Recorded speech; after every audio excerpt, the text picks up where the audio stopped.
Hi, my name is Joseph Anthony Pierpioli, and I'm here to tell you why wearing safety equipment is an awesome idea and you should always do it if you can. Now, Florida has really loose safety equipment laws. You don't necessarily have to wear a helmet if you have the right kind of license. You don't necessarily have to wear really anything you don't want to. You can wear whatever you want on a bike here, but that doesn't mean you shouldn't wear it. Helmets are great for protecting your head in more than one way, not just when you fall off a bike, but also when you're riding. You have full face helmets that have guards like this. You have 3/4 helmets. This particular one has an insert to keep things out of your eyes, dust, sand.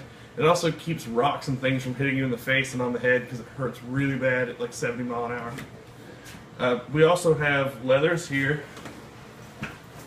Now leathers, I understand in Florida can be really, really hot, so it's not necessarily a year-round thing to wear because you'd probably get heat exhaustion from trying to wear them on the hot day in Florida. But especially during the cooler seasons and the winter, it's not only good to keep you warm because the leather's thick and insulated, but it's also good because leather acts like another skin.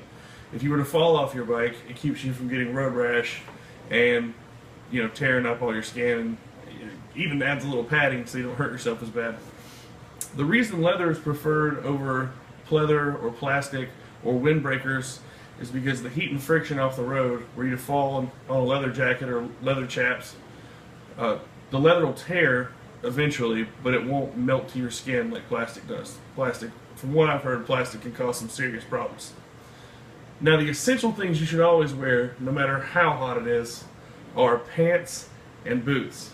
And the reason I say this is because if you wear shorts on the interstate and there's a truck in front of you or car and gravel comes up, it will pepper your legs. Sand peppers your legs. The heat off the engine will burn you. You can rub your leg on the exhaust pipe. I have burns on my legs from that. Boots are great because you're putting your feet down all the time.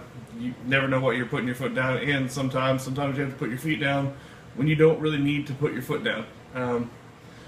So it's good to have a good sturdy pair of boots, footwear.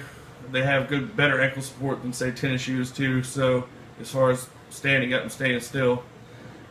There are optional pieces as well, such as gloves, sunglasses. If you're wearing a helmet like this that doesn't have an insert, you should be wearing sunglasses, again, to keep things out of your eyes. That's the number one thing. Gloves are great for two reasons. One, they keep your hands warm when it's cooler. I personally have a set of gloves that I wear even during the summer sometimes because it keeps the bike from vibrating and making your hands go numb when you're driving. It's just a comfort thing. But also it keeps, again, gravel and sand from peppering your knuckles and, tearing your skin up. Among all this equipment, there's also things like chaps, leather vests, leather cuts. Leather vests are really for the same purpose. They mark if you're in a motorcycle club or whatever, but they're also good for just protecting the important parts of your body if you were to go down, and they're a lot cooler than wearing a full jacket.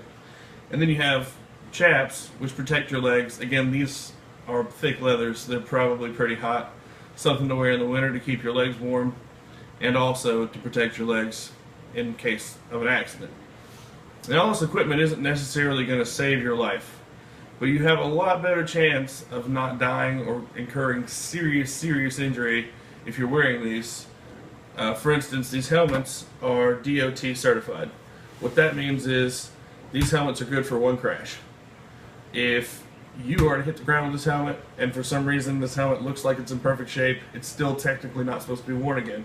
But they are supposed to take one big hit. So if you were to fall off your bike at 70, then you should be good to go.